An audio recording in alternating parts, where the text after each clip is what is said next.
Garde des Sceaux, monsieur le président de la commission, monsieur le rapporteur.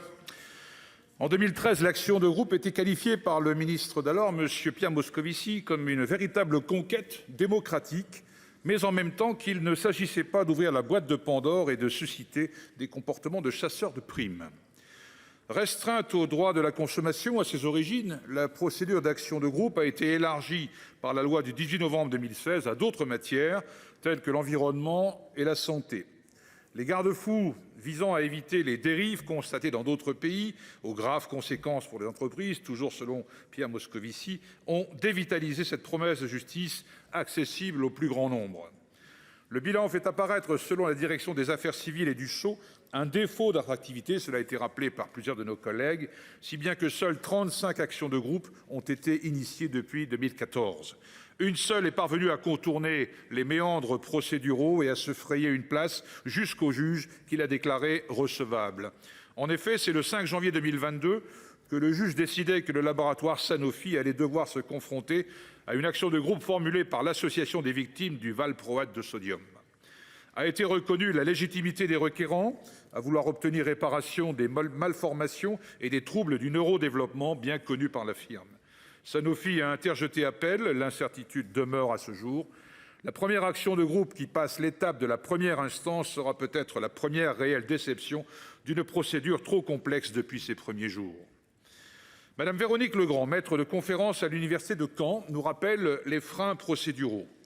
Le juge vérifie les conditions de l'action de groupe, respect des règles de compétence, des délais à agir, le fait que les requérants sont dans une situation similaire ou identique, que les critères de rattachement au groupe sont bien déterminés. À titre d'exemple, pour la première action de groupe initiée par l'association UFC Que Choisir à l'encontre de l'administrateur de biens Foncia en octobre 2014, après 4 années de procédure, le 14 mai 2018, le tribunal de grande instance de Nanterre a déclaré l'action irrecevable. Où est donc passée la souplesse au fondement de cette procédure qui devait, nous disait-on, satisfaire l'impératif d'accessibilité à la justice ? Le désir de justice s'éloigne et les brèches sont béantes quand le justiciable, même organisé, s'en prend à plus fort que lui quand il s'agit notamment d'une multinationale. Si le législateur est également responsable, il y a une réticence de certaines juridictions à donner droit aux requérants. Soit que les cas exemplaires étaient trop peu nombreux pour le juge alors qu'ils n'ont vocation qu'à permettre le lien juridique qui établit la situation similaire et la mise en cause du défendeur. Soit encore, comme l'explique M. Cédric Musso, directeur de l'action politique de l'UFC Que Choisir, le périmètre de la loi a été, via une interprétation restrictive, considérablement réduit, en bornant les actions de groupe au droit de la consommation, sans élargir aux autres manquements aux obligations légales et contractuelles qui supplantaient largement la nature de ces dommages. Les avancées contenues dans cette proposition de loi, telle qu'arrivée au Sénat, nous convenaient, bien qu'elle fût imparfaite. Or, la réécriture produite en commission des lois est de nature à entériner un statu quo. Nous discuterons des articles, mais sont rédhibitoires pour nous la restriction aux seules associations agréées et marginalement aux syndicats de l'intérêt à agir. La restriction du champ des actions de groupe en matière de santé et de droit du travail. La suppression de la sanction civile à la demande du ministère public.